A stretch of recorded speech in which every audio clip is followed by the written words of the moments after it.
என்னுடைய பாதையும் கூட 2009 கேப்டன் விஜயகாந்த் அவர்களுடைய கட்சியில் தேமுதிகவில் ஐஎம் லக்னோவில் படிக்கும் பொழுது ஒரு இன்டர்ன்ஷிப்பாக 3 மாத காலம் ஆரம்பித்து அதன் பிறகு 10 ஆண்டு காலம் கழித்து பாரதிய ஜனதா கட்சியில் ஆரம்பித்து 6 ஆண்டுகள் பாரதிய ஜனதா கட்சியிலிருந்து இன்னைக்கு தனித்துவமாக நம்முடைய இயக்கத்தை மக்கள் முன்னாடி வைக்கணும், உங்க முன்னாடி வைக்கிறேன்.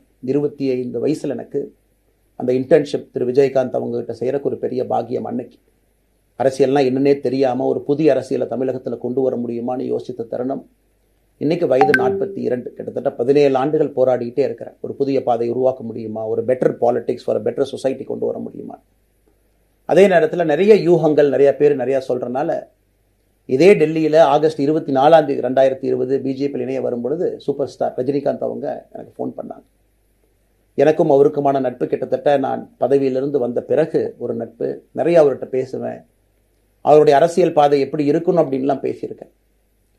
அப்போ திரு சூப்பர் ஸ்டார் அவர்கள் இங்கே டெல்லியிலிருந்து திரும்ப வரணும், அவருடைய இயக்கத்தில் இணைய வேண்டும் என்ற வேண்டுகோளை ஆகஸ்ட் 24 ஒரு நாளைக்கு முன்னாடி பிஜேபியில் சேரும் பொழுது வைத்த பொழுது 3 விஷயம்தான் என் கண் முன்னாடி இருந்துச்சுங்க. தமிழ்நாட்டுக்கு எது நல்லது, அது எந்த மாற்று கருத்தும் இல்லை. சூப்பர் ஸ்டார் அரசியலுக்கு வர்றதுதான் தமிழ்நாட்டுக்கு நல்லது.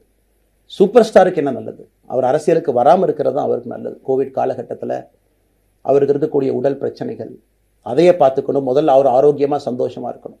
அண்ணாமலைக்கு எது நல்லது, பாரதிய ஜனதா கட்சியில் இணைகின்றேன் என்கின்ற வாக்குறுதியை திரு சந்தோஷ் ஐயா கிட்ட கொடுத்தேன், ஒரு ப்ராமிஸ் கொடுத்தேன். அதை பிரேக் பண்ணக்கூடாது அப்படிங்கிறதுல நான் தெளிவாக இருந்தேன். ஸோ 3 கான்ஃப்ளிக்ட் இங்கே இருக்கும் பொழுது, ஸோ ஒரு நாள் இந்த கட்சியில் இணைவதற்கு முன்பாகவே முழு கான்ஃப்ளிக்ட். அன்னைக்கே ரஜினிகாந்த் ஐயா பேசி அந்த ஃபோன் காலுக்கு முதல் முறையாக மறுத்து, ஐயா மன்னிச்சுக்கங்க என்னால் வர முடியாது என்று சொல்லி பாரதிய ஜனதா கட்சியில் அடுத்த நாள் இணைத்துக் கொண்டேன். அதன் பிறகு சூப்பர் ஸ்டார் அவங்களை பார்த்து மன்னிப்பு கேட்டேன். அவரும் பெருந்தன்மையாக அவருடைய அரசியல் பாதையை அவரும் பெருந்தன்மையாக அடுத்து தீர்மானித்தார்.